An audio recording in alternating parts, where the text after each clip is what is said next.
Bismillahirrahmanirrahim. So I'll start today's topic that is called shock. Shock is basically defined as inadequate tissue perfusion. Means a condition when in any situation the demand of the blood to the body is not fulfilled. Means whatever is the demand of the body, it is not given to it. There are a lot of causes of shock, and these causes include the heart, loss of blood, nervous system, anaphylaxis, and septicemia. So, inadequate tissue perfusion is called shock, or it is also known as multiple causes, but the pathophysiology is usually the same. It means whatever the causes are, the pathophysiology is the same. It may be life threatening. It is life threatening, but sometimes it is reversible and the person will be saved. Imbalance between the supply and demand of the oxygen and nutrients. So there are a lot of definitions. Means inadequate perfusion of the tissues, multiple causes, life-threatening imbalance between supply and demand of the oxygen. How can you assess the shock patient? अगर कोई patient आपके पास shock के साथ आता है तो सबसे पहली बात हम जो उर्दू में कहेंगे वी कैन से कि वो पसीना पसीना हो रहा था, उसको चक्कर आ रहे थे, उसकी स्किन जो है उसकी जिल्द ठंडी हो गई थी, पूरा जिस्म ठंडा पड़ गया था, that is the sign of shock. Means कि उसका ब्लड प्रेशर डाउन हो रहा है. मीन्स उसका मेंटल वो अगर वो अपने आप को कोप करने की कोशिश कर रहा है, अपने आप को मेंटेन करने की कोशिश कर रहा है, तो उसका मेंटल स्टेटस डिस्टर्ब हो रहा है. वो बोलेगा इस तरह कि आपको लगेगा कि यार इसके साथ कुछ हो रहा है, ड्राउजी टाइप लग रहा है. तो मॉनिटर वाइटल साइंस क्लोजली. उसका ब्लड प्रेशर कम हो रहा होगा, उसके हार्ट रेट तेज हो रहा होगा, उसका मेंटल स्टेटस इतना अच्छा नहीं होगा. फिर लैब रिपोर्ट्स आती हैं उसकी, आप देख सकते हो, मगर कोई ऐसी खास जरूरत नहीं लैब रिपोर्ट्स की. तो बेसिक साइन वाई काम यानी कूल हो जाएगी उसकी स्किन और क्लैमी हो जाएगी उसकी स्किन, वो पीलर हो जाएगा, उसका हार्ट रेट तेज हो जाएगा, उसका ब्लड प्रेशर कम हो जाएगा. कभी कभी जैसे हम कहते हैं ना मेंटल स्टेटस, तो कंफ्यूजन हो जाएगी और उसके बाउल साउंड एब्सेंट हो जाएंगे, बाउल साउंड एब्सेंट हो जाएंगे. मगर मेन जो साइन है ना वो हार्ट रेट तेज हो जाना, ब्लड प्रेशर का गिर जाना, cool and clammy skin, pallor, anxiety and confusion. These are the main quick signs by which any person can diagnose any other person that he is going into the shock. ठीक है. Shock की तीन stages है. There are three stages of shock: compensated, non progressive, uncompensated, progressive, irreversible और called refractory shock. Refractory means अब वो वापस नहीं आएगा, मतलब refractory period. The word shows the definition. Compensated का मतलब it will be reversed, it will be compensated by body itself. Means अगर कोई पर्सन शॉक में जा रहा है तो हमारा न्यूरोजेनिक मैकेनिज्म जो ब्लड प्रेशर कंट्रोल का है, हमारा short term long term mechanism, हमारा लोकल ब्लड फ्लो का सिस्टम जो है सारा. एब्सेंट बाउल साउंड मीन्स हमारे पेट में जब जीआईटी मूव करती है ना तो उसकी गट की आवाज आती है, जो अक्सर आपको जब बहुत तेज होती है तो आपको भी सुनाई देती है. दैट इज गुड़ गुड़ गुड़ गुड़ गुड़ गुड़. ओके. सो जो ये साउंड होती है ना गट की bowel sound, that is usually it not heard by us, but हम इसको स्टेथोस्कोप से सुन सकते हैं. हमारी गट मूव कर रही होती है, मगर अगर बहुत तेज होती है, रैपिड होती है, तो हमें खुद को भी सुनाई देती है. तो गट साउंड नहीं आएंगे. So reversible state is a condition or mechanism that is effective and homeostasis is maintained. यानी कि बॉडी खुद मेंटेन कर लेगी. Clinical presentation begins to reflect the body's response to imbalance of the oxygen supply and demand. For example, आप किसी को चक्कर आ रहे हैं, कुछ हो रहा है, उसकी बॉडी अंदर ही अंदर खुद उसके सिस्टम को, जैसे हार्ट रेट कम हो गया, सिंपैथेटिक सिस्टम तेज होकर हार्ट रेट को तेज करा के आउटपुट को सही करवाने की कोशिश करेगा. ब्लड प्रेशर फॉल हो रहा है, अगेन सिंपैथेटिक सिस्टम एक्टिवेट होगा, अल्फा 1 रिसेप्टर से वेसोकंस्ट्रिक्शन कराएगा, बीटा 1 से हार्ट रेट तेज कराएगा, फोर्स ऑफ कॉन्ट्रैक्शन बढ़ाएगा, ब्लड प्रेशर को ओके करने की कोशिश करेगा. Means body try to compensate itself. This is called compensatory shock. Uncompensated shock, a stage when the body fails. अब आपकी बॉडी मेंटेन नहीं कर पा रही, ट्राई कर रही है बट इट इज नॉट. जब बॉडी ट्राई कर रही है और वो नहीं हो पा रहा है तो अब आपको एग्रेसिव इंटरवेंशन की ज़रूरत पड़ती है और उसे हम कहते हैं मल्टीपल ऑर्गन डिसफंक्शन सिंड्रोम के भी चांसेस होते हैं, क्योंकि अब बॉडी खुद तो मेंटेन नहीं कर पा रही है। ऐसा हमारे साथ कॉम्पनसेटेड हमारे साथ अक्सर हो सकता है। मैं कॉमन एग्जांपल दूं कॉम्पनसेटेड की, मैं वापस जा रहा हूँ कॉम्पनसेटेड पे। हम रात को नींद में से एकदम उठ के खड़े होते हैं, वॉशरूम चले जाते हैं, क्या हुआ? बिकॉज हम खड़े हुए, ड्यू टू ग्रेविटी पूरा ब्लड नीचे आया, सीएनएस को ब्लड कम मिला, मगर बॉडी ने कॉम्पनसेट किया, शॉक में नहीं जाने दिया। कुछ लोग गिर जाते हैं, नहीं कॉम्पनसेट होते, गिर जाते हैं, ठीक है। Uncompensated when you need some intervention to prevent the multiple organ dysfunction, ये मोड्स का नाम है। मोड्स एक डेफिनेट आप एक निमोनिक है, आप याद कर सकते हो। Continuous decrease cellular perfusion and resulting altered capillary permeability are distinguishing features of this stage. यानी कि अब इस स्टेज में जाहिर बात है अनकॉम्पनसेटेड में बंदा उसी वक्त आएगा when he cross the compensated stage, यानी कि कॉम्पनसेटेड में वो नहीं कर पा रहा अपने आप को मेंटेन। सो इसी वजह से अब उसके क्या हो रहे हैं, कैपिलरी परमेबिलिटी भी कम हो रही है, सेलुलर लेवल पे डिस्फंक्शन शुरू हो गया। Irreversible the name shows, final stage है। Decrease perfusion from peripheral vasoconstriction and decreased cardiac output, exacerbated anaerobic metabolism, lactic acid accumulation, contribute to the increased capillary permeability and dilation of the capillaries. Increased capillary permeability allow for fluid and plasma to leave the vascular space and move to the interstitial space. Means compensated में body ने नहीं कर पाया, आप बाहर से दवाइयाँ दे रहे हो, मेजर्स कर रहे हो, मेडिसिन दे रहे हो, it is not covered. Mean now it is in the final stage, और इस फाइनल स्टेज में क्या हो जाता है कि पेरिफेरल परफ्यूजन बिल्कुल खत्म हो जाती है, ठीक है। और जब पेरिफेरल परफ्यूजन खत्म हो जाएगी तो एनारोबिक मेटाबॉलिज्म चलेगी, and in that anaerobic metabolism lactic acid accumulate होगा। लैक्टिक एसिड एक्यूमुलेट होकर कुछ और प्रॉब्लम्स क्रिएट करेगा, ठीक है, थोड़ी बहुत एनर्जी तो देगा, but it will cause increase vascular permeability, जिससे और वेसल्स डायलेट हो जाएंगी, और वाटर जो है वेसल से निकल के बाहर इंटरस्टिशियम में जाएगा। जब वेसल से निकल के इंटरस्टिशियम में जाएगा तो वेसल्स में तो ब्लड या वाटर रहेगा नहीं, तो और ब्लड का अमाउंट कम हो जाएगा, पर्सन और शॉक की तरफ जाना शुरू हो जाएगा। ये लेक्चर मेरा रिकॉर्डेड है, आप इसको दोबारा बार बार मेरे अल्फाजों को सुन सकते हैं। So it is a final stage in which there is no compensation by the body, interventional measures are failed, body is going into a vicious circle. There is a decreased perfusion of the tissues.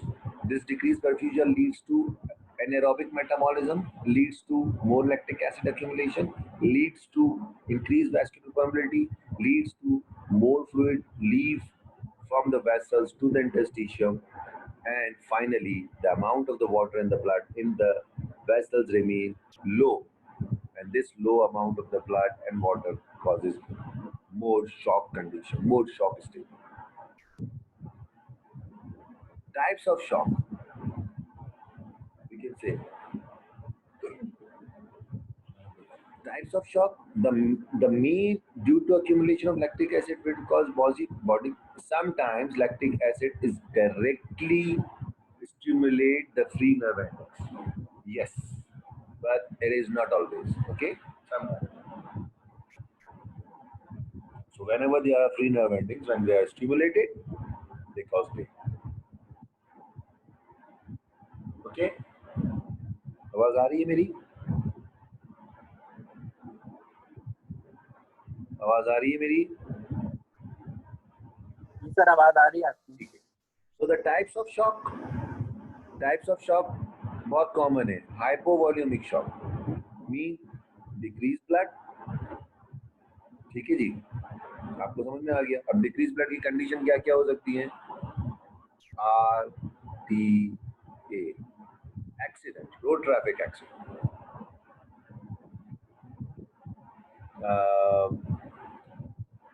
या bleeding किसी और वजह से हो। अब आप बोलोगे bleeding किसी और वजह से, कोई बताएगा? ब्लीडिंग रेक्टल हो सकती है, इंजरी तो हो गया, ठीक है, इंजरी हम RTA नहीं कहते, हम एक्सीडेंट कह देते हैं। PR होती है, लोगों को ब्लीड नहीं करता, हेमोरॉइड्स हो जाते तो ब्लीड नहीं करते। अच्छा, किसी को अगर GIT के अंदर सीवियर पैप्टिक अल्सर होता है, PU कह रहा हूँ, तो प्लेटलेट्स की कमी हाइपोवॉल्यूमिया में नहीं जाएगी बेसिकली, बिकॉज इसका मसला जो है ना, हाइपोवॉल्यूमिया मतलब कि आरबीसीज मेनली कम हो जाए। यस, एक कंडीशन और आती है सेप्टिसीमिया, इसमें हो जाती है हीमोटॉक्सिक का कम हो जाना। तो पेप्टिक अल्सर में ब्लीडिंग होती है और वो कॉन्टिन्यूसली आपके इंजरी कराती रहती है, खून की कमी हो जाती है। पोस्टमार्टम हेमरेज, जब बेबी डिलीवर होता है उसके बाद अगर ज्यादा ब्लड लॉस हो गया, सो बंदा शॉक में चला जाता है। So there are lot of list of conditions in which you can say, मैं तो कुछ बता रहा हूँ बिकॉज ये आप ज्यादातर क्लिनिकल साइड का टॉपिक है, बट आपको करना है इन द फिजियोलॉजी, तो हम पढ़ते हैं जितनी पढ़ो उतनी कम। So any condition will leads to diabetic person में कब होगी? डायबिटिक पर्सन में हो सकता है, डायबिटिक में हो सकता है, बट अगर कोई इंजरी है और कोई डायबिटिक फुट वगैरह है तो। So any condition will lead to decreased blood supply, decreased blood level or amount of the blood is called hypovolemic shock. मैं जल्दी से थोड़ा सा और पिक जाता हूँ, मैं स्लो हो गया हूँ फिर। कार्डियोजेनिक मीन्स, मैं एक एग्जांपल बता रहा हूँ, एक या दो, myocardial infarction that leads to heart failure, और कोई हो तो आप देख सकते हो, उसमें वैस्कुलर डायलिटेशन भी आ जाती है, बहुत सारी चीजें आती है। डिस्ट्रीब्यूटिव आगे आ रहा है, डिस्ट्रीब्यूटिव को आगे मैं यहाँ अभी दिखा देता हूँ आपको। डिस्ट्रीब्यूटिव पे तीन तरह का होता है, न्यूरोजेनिक, एनाफाइलेक्टिक एंड सेप्टिक। अच्छा, आप हेमोरॉइड्स कह रहे हो, ओके, हेमोरॉइड्स, यस, मैं समझा आप कह रहे हो कि हेमोटोक्रिट कम होता है। यस, हेमोटोक्रिट के कम होने को हम बेसिकली लो परफ्यूजन कहते हैं। अच्छा, so neurogenic shock, yes, it is not due to anemia. All these condition leads to anemia. Hemorrhoid, postpartum hemorrhage, rectal bleeding, peptic ulcer, RTA, they all leads to anemia, and anemia leads to shock. Okay. So neurogenic shock, anaphylactic shock and septic shock, ये तीन distributive shock में आ जाते हैं। आप distributive के heading लगा हटा के आप डायरेक्ट लिख दो तो भी सही है, आप 5 टाइप कर दो तो भी सही है। तो मैं जल्दी से अपने शॉक की तरफ जाता हूँ। हाइपोवॉल्यूमिया, द वर्ड शो क्या कहता है? Loss or redistribution of blood plasma or other body fluids which results in decreased circulatory volume. Postpartum means after delivery of a baby there is an increased bleeding per vaginum, leads to anemia or hypovolemia, which leads to shock. Okay, postpartum, post means after, partum means delivery, postpartum shock. So loss of redistribution of the blood plasma or other body fluid which results in decreased circulatory volume. कोई समझने की बात नहीं, सीधी सीधी बात है। Inadequate fluid returning to the heart resulting in decreased cardiac output. Obviously, जब fluid है ही नहीं तो हार्ट को रिटर्न कम होगा, प्रीलोड कम होगा, वीनस रिटर्न कम होगा। फ्रैंक स्टाइलिंग लॉ कहता है भाई जितना ब्लड मेरे पास आएगा मैं सारा फेंक दूंगा बाहर। तो जब प्रीलोड ही कम है, वीनस रिटर्न ही कम है, तो कार्डियक आउटपुट डिक्रीज होगा। सारी बात है, बॉडी को ऑक्सीजन डिमांड सप्लाई कम हो जाएगी। Third spacing occur due to capillary permeability. Third spacing mean का मतलब ये है कि जब कैपिलरी परमेबिलिटी बढ़ जाती है तो अब आपका फ्लूइड जो है वो एक्स्ट्रा स्पेसिस में जाना शुरू हो जाता है। जैसे थर्ड स्पेसिस, जैसे आपका फ्लूइड, मैं बताता हूँ, एनाफिलैक्सिस पे आता हूँ। थर्ड स्पेसिंग का मतलब जैसे वो बहुत ज्यादा प्लूरल फ्लूइड में, जब प्लूरल फ्लूइड एक्यूमुलेट हो जाएगा तो प्लूरल इफ्यूजन हो जाएगा। बहुत सारा पेरिकार्डियल कैविटी में जमा हो जाएगा तो पेरिकार्डियल इफ्यूजन हो जाएगा। बहुत ज्यादा पेरिटोनियल कैविटी में जमा हो जाएगा तो पेरिटोनियल इफ्यूजन या साइटिस हो जाएगा। सो मींस थर्ड स्पेसिंग मतलब कि आपका ब्लड वेसल से निकल के बाहर निकल रहा है और स्पेसिस में जमा हो रहा है। एग्जाम्पल हेमरेजिक शॉक, ट्रॉमा है, देखो बता दिया। इंट्रा एब्डोमिनल ब्लीडिंग हम पढ़ चुके हैं। सिग्निफिकेंट वेजाइनल ब्लीडिंग हमने बता दिया। जीआई ब्लीडिंग, वॉमिटिंग में ब्लीडिंग होना या डायरिया में ब्लड खाना। तो किसी भी वजह से, या डायरिया में ब्लड का ना भी है, but only diarrhoea and vomiting also cause, एक मिनट बताता हूँ, मैं बताता हूँ एक minute. Only diarrhoea and vomiting, because अगर ब्लड नहीं भी आ रहा तो डायरिया वॉमिटिंग में आपका क्या लॉस हो रहा है? वाटर लॉस हो रहा है। So amount of the volume of the blood क्या हो रहा है? कम हो रहा है। देखो, एडिमा विल बी कॉज, नहीं, oedema is not the cause, oedema is the feature. Due to extra increase capillary permeability oedema will occur. जब इंक्रीज कैपिलरी परमेबिलिटी होगी तो फ्लूइड वेसल से निकल के कहाँ जाएगा? when there will be increased vascular permeability where the water will go from vessel to interstitial fluid. Good. जब वो interstitial fluid में आएगा तो उसे हम क्या कहेंगे? एडिमा. ठीक है, एनाफाइलेक्सिस आगे आ रहा है सारा. Okay, it will be caused. Yes, it is not a cause. Hypovolaemia, blood कम हो गया है, जल्दी से बताओ sign and symptom. Heart rate तेज हो जाएगा, पल्स प्रेशर बढ़ जाएगा, ब्लड प्रेशर कम हो जाएगा. ठीक है, पल्स प्रेशर याद है ना क्या होता है? Difference between systolic and diastolic. Normally 40 millimetre of mercury होता है, ये बढ़ना शुरू हो जाएगा. यानी कि सिस्टोलिक अगर एक जा रहा है तो डायस्टोलिक बहुत नीचे जा रहा है. अगर सिस्टोलिक नॉर्मल है तो डायस्टोलिक नीचे चला गया. अगर डायस्टोलिक नॉर्मल सिस्टोलिक बढ़ गया तो पल्स प्रेशर बढ़ जाएगा. बहरहाल अगर आप इतना याद रखो, increase heart rate and decrease blood pressure is okay. और क्या हो सकता है इसके अंदर? प्रीलोड कम हो जाएगा, वीनस रिटर्न कम हो जाएगा, स्ट्रोक वॉल्यूम कम हो जाएगा, कैपिलरी रीफिल नहीं हो रहा है क्योंकि ब्लड जितना आ रहा है वो बाहर जा रहा है. टेकिपनिया हो जाएगा, ब्रेडिपनिया लेट साइन है. रीनल में हरी बात है, ब्लड नहीं मिलेगा किडनी को तो यूरिन आउटपुट कम हो जाएगा. स्किन को ब्लड नहीं मिलेगा, पेलर हो जाएगी, कूल एंड क्लैमी हो जाएगी. So these are the symptoms which are common. No need for explanation. I think treatment obviously अगर किसी को रेक्टल ब्लीडिंग हो रही है तो भाई उसको ट्रीट करो. किसी को डायरिया हो रहा है उसको ट्रीट करो. Tachypnoea means in fast breathing, tachycardia fast heart rate, tachypnoea fast breathing rate. Warm fluid दो. वार्म फ्लूइड का मतलब ये नहीं गर्म पानी देना शुरू कर दो उसको. वार्म फ्लूइड का मतलब है कि आइसोटोनिक फ्लूइड्स दो और इसको एक्स्ट्रा एडिशनल फ्लूइड्स दो. अच्छा, जैसे कि आप रिंगर लैक्टेट देते हो, आइसोटोनिक सलाइन देते हो. कैपिलरी परमिटिविटी क्यों इंक्रीज होगी किसमें? Any condition. देखो मसला ये है कि जब कभी भी शॉक की कंडीशन हुई, टिश्यूज को क्या हुआ? आपके ब्लड फ्लो कम हुआ. जब टिश्यूज को ब्लड फ्लो कम हुआ तो अभी हमने पढ़ा कि टिश्यूज क्या करेंगे? आपकी एनारोबिक ग्लाइकोलाइसिस चलाने की कोशिश करेंगे. एनारोबिक ग्लाइकोलाइसिस जब वो चलाएंगे तो मोर लैक्टिक एसिड फॉर्मेशन होगी. जब मोर लैक्टिक एसिड फॉर्मेशन होगी तो acid itself increase the capillary diameter. वो डायलेटर है. ठीक है, तो उसकी वजह से आपकी जो लोकल कैपिलरी परमिलिटी है वो बढ़ जाएगी. अच्छा, दूसरी बात, लोकल ऑक्सीजन कम मिलेगी तो मायोजेनिक रिस्पांस होता है. मायोजेनिक रिस्पांस में ये होता है कि दो चीजें चलती हैं. तो एंजियोजेनेसिस होती है, नई वेसल्स बनती हैं, या दूसरा ये होता है कि वेसल्स को तो पता नहीं है ना कि कॉज क्या है.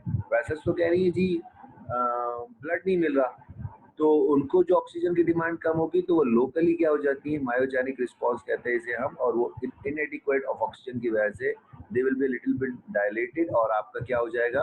अच्छा, ये कॉम्पनसेशन नहीं है, अभी कॉम्पनसेशन की बात नहीं हो रही है. ठीक है, और उसकी वजह से जब डायलेशन होती है तो gaps between the capillary cells बढ़ जाते हैं. अच्छा, क्या कह रहे हैं? Due to low blood pressure blood velocity decrease due to which blood gets.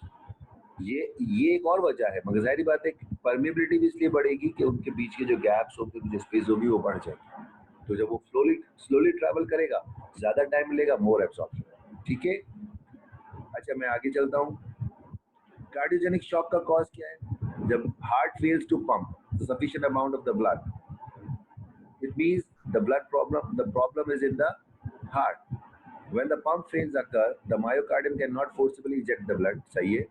Stroke volume decrease due to decreased contractility. भाई जब हार्ट काम ही नहीं कर रहा तो स्ट्रोक वॉल्यूम कम होगा. जब स्ट्रोक वॉल्यूम कम होगा तो कार्डिक आउटपुट कम होगा. जब कार्डिक आउटपुट कम होगा तो ब्लड प्रेशर कम होगा. जब ब्लड प्रेशर कम होगा तो टिश्यू परफ्यूजन कम हो जाएगी. जब टिश्यू परफ्यूजन कम हो जाएगी तो खुद हार्ट को भी तो टिश्यू परफ्यूजन कम होगी.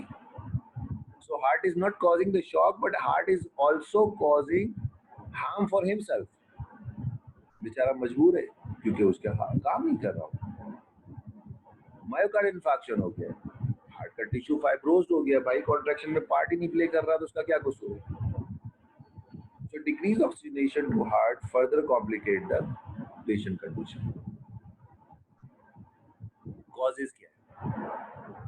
Myocardial infarction, cardiomyopathy, pericardial tamponade. Pericardial tamponade का मतलब है कि इतना फ्लूइड आ जाए पेरिकार्डियम में कि वो हार्ट को कंप्रेस करना शुरू कर दे और हार्ट को रिलैक्स होने की जगह ही ना मिले.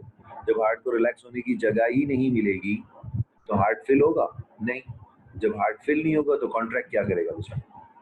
जब आप उसको रिलैक्स ही नहीं होने दे रहे हो. डिसरिथमिया या एरिथमिया और ट्रॉमा. जैसे एरिथमिया में आपका वेंट्रिकुलर फिब्रिलेशन, कार्डियोमायोपैथी। कार्डियोमायोपैथी देखो वर्ड क्या शो कर रहा है, कार्डियोमायोपैथी।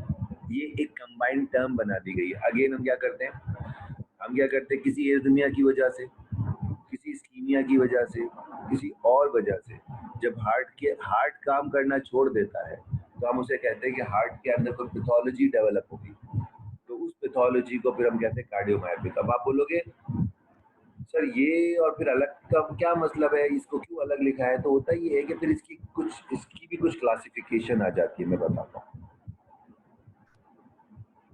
जैसे मैं कहूँ for example, myocardial infarction leads to restrictive movement of the heart। Myocardium ने हार्ट को इंजरी हुई मायोकार्डियम के इंफेक्शन की वजह से और उसे रेस्ट्रिक्ट किया मूवमेंट, मगर डिजीज हार्ट की तो रेस्ट्रिक्टिव कार्डियोमायोपैथी। ठीक है, aortic stenosis leads to obstructive disease of the heart, तो मैं कहूंगा ऑब्स्ट्रक्टिव कार्डियोमायोपैथी के। एओर्टिक स्टेनोसिस हुई, उसकी वजह से ऑब्स्ट्रक्शन हुई ब्लड फ्लो की, उसकी वजह से हार्ट प्रॉब्लम है। So it's a combined general term. HMD क्या, heart muscle disease. Okay, structure abnormality में वैल्वुलर एब्नॉर्मलिटीज आती हैं, जैसे एओर्टिक स्टेनोसिस अभी मैंने एग्जांपल दे दी, माइट्रल वाल्व रिगर्जिटेशन की एग्जांपल आती है, वेंट्रिकुलर सेप्टल डिफेक्ट में आ जाता है और टेंशन न्यूमोथोरेक्स में। So don't go into the detail of each and everyone. अगर जो समझ में आता है, जैसे कॉमन आपको समझ में आ गया, हार्ट को डायरेक्ट ट्रॉमा हुआ, हार्ट काम नहीं करेगा, कार्डियोजेनिक शॉक। मायोकार्डियल इंफार्क्शन हुआ, हार्ट काम नहीं कर रहा, हार्ट का टिश्यू काम नहीं कर रहा, कार्डियोजेनिक शॉक। इसकी वजह से हार्ट फेलियर हो गया, रेस्ट्रिक्टिव ऑब्स्ट्रक्टिव कार्डियोमायोपैथी हो गई, पेरिकार्डियल टेम्पोनेट हो गया, कोई एरिथमिया जिसमें आप वेंट्रिकुलर फिब्रिलेशन की एग्जांपल दे सकते हो कि जी हार्ट रेट इतना फास्ट होता है कि आउटपुट होता ही नहीं है, जीरो होता है। So this is all. मैं थोड़ा क्विक जाना चाहता हूँ बेटा। सो इसमें क्या होगा, अब इसमें हार्ट रेट तेज होगा। आप बोलोगे सर इसमें भी हार्ट रेट तेज क्यों होगा? दो वजह से। एक तो हार्ट खुद ट्राई करेगा पंप करने की, यार मैं ज्यादा पंप करूँ, ऑल्दो वो कर नहीं पा रहा बेचारा। दूसरा वही बात, ब्लड प्रेशर कम होगा तो कॉम्पनसेटरी मैकेनिज्म के तौर पे हमारा जो वेगस नर्व वो ग्लॉसोफेरिंजियल वो इंपल्स लेके जाएंगी और बाद में हमारा कार्डियो एक्सुलेटरी एरिया स्टिमुलेट होगा and it causes increase heart rate. वही डिक्रीज पल्स प्रेशर और डिक्रीज ब्लड प्रेशर।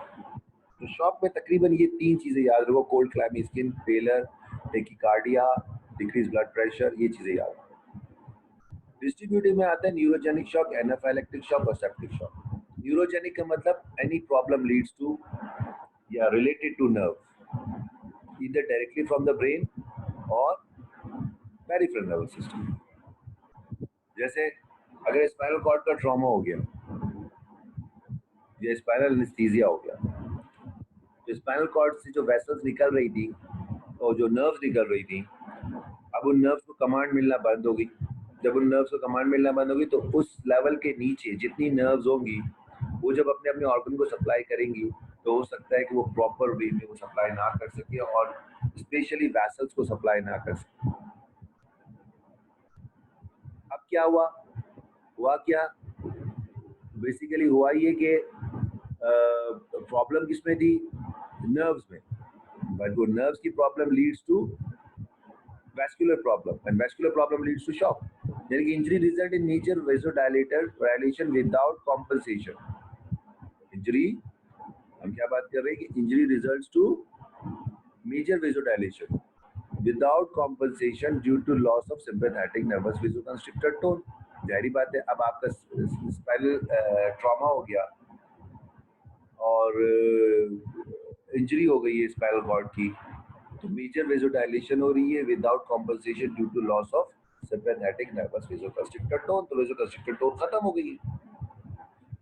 मेरी बात समझ में आ रही है मैं कहना क्या चाह रहा हूँ? What I am trying to say कि जब आपकी नर्वस सप्लाई खत्म हो जाएगी तो उस पर्टिकुलर ऑर्गन के अंदर ब्लड वेसल्स को भी तो नर्वस सप्लाई नहीं मिलेगी, और जब उस पर्टिकुलर ऑर्गन के ब्लड वेसल्स को नर्वस सप्लाई नहीं मिलेगी तो अपनी वेस्कुलर टोन जो होगी वो लॉस कर देंगी और वो वेसोडायलेशन हो जाएगी, और वेसोडायलेशन की वजह से परफ्यूजन होगी,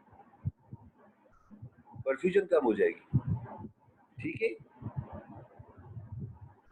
साइन एंड सिम्टम्स वही, हाइपोटेंशन, ब्रेडिकार्डिया। अब आप बोलोगे सर इसको ब्रेडिकार्डिया क्यों हो रहा है, क्योंकि तो ब्लड प्रेशर कम हो रहा है, इसमें ब्रेडिकार्डिया क्यों हो रहा है? सो For example, जैसे मैं यहाँ example, spinal anesthesia can block the transmission of impulse from sympathetic nervous system resulting in neurogenic shock. मैंने अभी आपको बोला ना, nerves ने अपनी supply कम की, तो obviously वो supply to the heart भी तो कम होगी, और अगर वो blood, अगर वो sympathetic supply है, तो क्या हो जाएगा? हार्ट का मसल क्या हो जाएगा? हार्ट की जो SA नोड की सप्लाई है वो कम हो जाएगी. And when there is a decreased sympathetic nervous supply to the SA node or beta 1 receptors, तो heart rate क्या होगा? कम होगा. But sometimes you may find increased heart rate. मेरी बात समझ में आ रही है? Neurogenic shock, again I repeat, is a condition when there is a problem in the nervous system, either directly in the brain, either in the spinal cord, either in the peripheral nerves. Whatever is the cause, the nervous system is being involved, and in this condition, the nervous supply to the organ with its blood vessels decreased, and especially the sympathetic nervous system.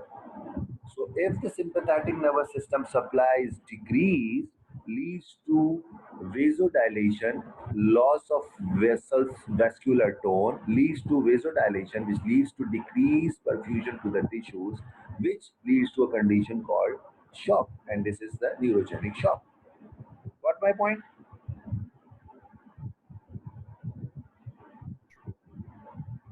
Treatment क्या है? Treatment मैंने लिख के बता दिया है, अगर नहीं भी तो कोई इशू नहीं है. हाई डोज ऑफ स्टीरॉइड्स, ताकि हम जो लोकल इन्फ्लेमेशन हो रहा है नर्व्स के ऊपर या ब्रेन के ऊपर उसको खत्म करें, और to help decrease inflammation in the spinal cord, treat the symptom. भाई कॉज क्या है?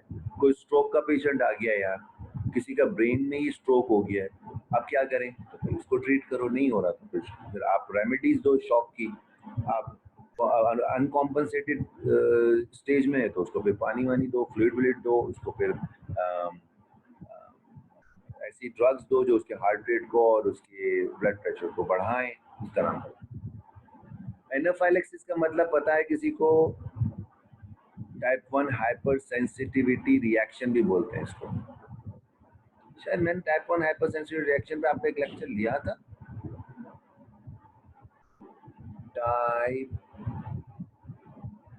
1 hyper sensitivity reaction.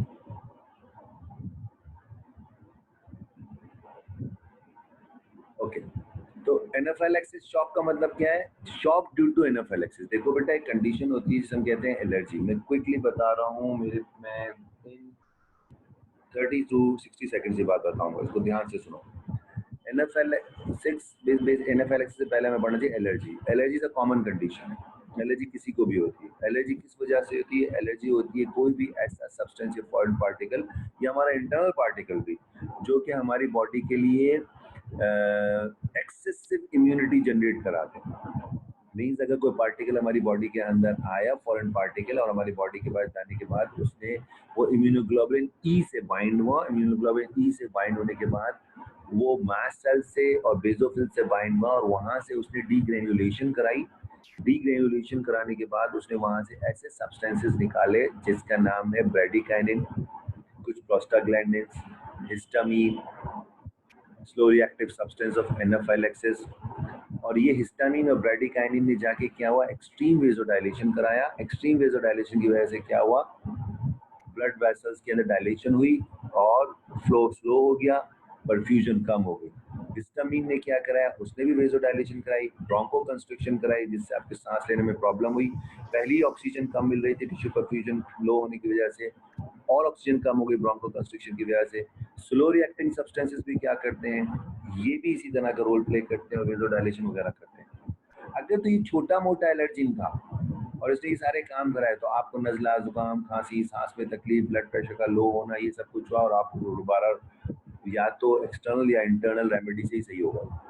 बट अगर it is a very severe reaction और ये डीग्रेनुलेशन मैसिव लेवल पे होना शुरू हो जाती है कि अब बाहर से एंटी एलर्जिक्स भी दे रहे हो मगर वो कंट्रोल नहीं कर पा रहा, तो फिर शॉक इतनी ज़्यादा एक्सट्रीम वेसोडाइलेशन हो जाती है.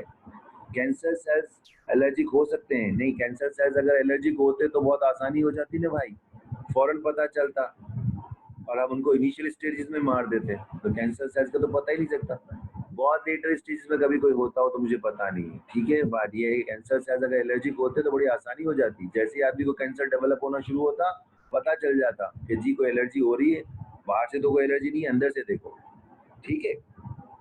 But may be sometimes I don't know, I don't remember, I don't see this latest stage में कभी होता होगा। सो अगर ये एलर्जी बहुत ज़्यादा मैसिव होगी तो फिर क्या होगा, आपको लाइफ थ्रेटनिंग कंडीशन हो जाएगी। Acute and life threatening allergy condition to the sensitizing substances, immediate response causes massive vasodilation, release of vasoactive mediators and increased capillary permeability, can lead to respiratory distress due to laryngeal edema, क्योंकि vascular permeability बढ़ गई, vessels dilate हो गई, तो उसकी वजह से लैरिंग्स oedema हर जगह हो रहा है, लैरिंग्स में भी हो सकता है। अगर वो इतना ज़्यादा हो तो लैरिंजियल एडिमा और ऑब्स्ट्रक्शन हो जाएगी। Okay, bronchospasm and circulatory failure due to vasodilation, तो इसे हम कहते हैं एनाफिलेक्टिक शॉक। स्नेक बाइट, किसी ने एग्जांपल दे दी, हाँ स्नेक बाइट में एनाफिलेक्टिक शॉक हो जाता है, जरूर होता है, ठीक है। सडन ऑनसेट ऑफ सिम्टम्स क्या होंगे आपको, जाहिर बात है वेसोडाइलेशन हो रही है एक्सट्रीम, तो डिजीनेस आप अपने हिसाब से याद करो। इनकॉन्टिनेंस, कभी कभी यूरिन पे वो इसके स्फिंक्टर्स रिलैक्स हो जाते हैं क्योंकि वेसोडाइलेटेड सब्सटेंसेस निकल रहे हैं जो स्फिंक्टर को भी रिलैक्स कर देते हैं। Swelling of lips and tongue, ये एलर्जी में हो जाता है हमारे पास। Wheezing and stridor, flushing pruritus urticaria, angioedema, vessels का एडिमा, एंग्शियस एंड कंफ्यूज। तो अगर आपको जो आसानी से याद रहते हैं, डिजीनेस और एलर्जी की साइन है swelling of lips and tongues, अक्सर लोगों को एलर्जी होती है, आप देखते हैं। अच्छा, वीजिंग एंड स्ट्राइडर क्यों कह रहे हैं, कुछ लोग कुछ चीज़ों से एलर्जिक होते हैं, हाँ वो भी इसमें इंक्लूड कर, मगर वो एनाफिलेक्सिस में इंक्लूड नहीं करोगे, वो सिंपल एलर्जी है, टाइप 1 हाइपर सेंसिटिविटी है। Anaphylaxis is a severe condition. Anaphylactic shock is a severe condition. Okay. So dizziness, swelling of lips, wheezing क्यों होगी, जब ब्रोंको कंस्ट्रिक्शन होती है तो जो आवाज आती है उसे wheezing कहते हैं। जब ट्रेकिया या लैरिंक्स का एडिमा हो जाता है तो जो आवाज सांस की आती है उसे स्ट्राइडर कहते हैं। wheezing सीटी जैसी आवाज होती है, ऐसी आवाज होती है। स्ट्राइडर तो ऐसी एक अजीब सी आवाज होती है। आप यूट्यूब पे वीडियो देख सकते हो, स्ट्राइडर की आवाज सुन सकते हो। एंजियोएडिमा आसान है, आप बोल सकते हो सब वेसल्स का एडिमा, एंग्शियस एंड कंफ्यूज्ड हो गया। सेप्टिक शॉक क्या है, सेप्टिक शॉक का मतलब ये है कि किसी भी बैक्टीरियल इन्फेक्शन की वजह से, अगर वो बैक्टीरियल इन्फेक्शन है, सस्पेक्टेड इन्फेक्शन है जो कि इन्फ्लेमेशन कर रहा है, और वो infection leads to all body, मैंने कल भी बताया था, जैसे स्टेफिलोकोकस ऑरियस का इन्फेक्शन, जल्दी से खत्म करो, 2 मिनट है और ये स्लाइड भी 2 रह गई। स्टेफिलोकोकस ऑरियस का इन्फेक्शन हो रहा है। आ रही सर, आगे सर, ठीक है, हेलो सर आ रही है, अभी आ रही है। बस, तो मेरे ख्याल में मैं इतना बता दूं कि any condition which is leading to bacterial infection and that leads to the massive infection in the body which is spreaded all over the system, this is called the septic shock। और उसकी वजह से वही होता है जो अभी बात हम सारी पूरी क्लास में करते आए कि जी ब्लड वेसल्स की डायलेटेशन हो जाती है। एक बच्चे ने क्वेश्चन किया था कि प्लेटलेट कम हो जाते हैं, yes sometimes when the patient go into septicaemia, इतना सीवियर इन्फेक्शन हो जाता है या इतना सीवियर जो है वो इन्फ्लेमेशन होता है कि जिसकी वजह से पूरी बॉडी के अंदर ये इन्फेक्शन फैल जाता है। तो कभी कभी उस कंडीशन में क्या होता है, मैं जल्दी से बात बता दूं कि ब्लड के अंदर जो क्लॉट्स बन रहे होते हैं या जो जो डैमेजेस हो रही होती हैं उस बैक्टीरियल इन्फेक्शन की वजह से, उसको फिल करने के लिए आपके प्लेटलेट्स यूज हो जाते हैं, और वो प्लेटलेट भी समटाइम्स सर टाइम हो गया सर। शॉक कम हो जाते हैं। ठीक है बेटा, तो ये 2 स्लाइड्स हैं, इसको आप देख लो and then you can ask me any question. Next class में हम लोग वेक्टोरियल एनालिसिस, ग्राफ्स और सीसीएफ कोशिश करेंगे, ब्लड ग्रुप वाला चैप्टर, ठीक है, वो भी देखते हैं। तो मुझे बात करो तुम लोग उस पर।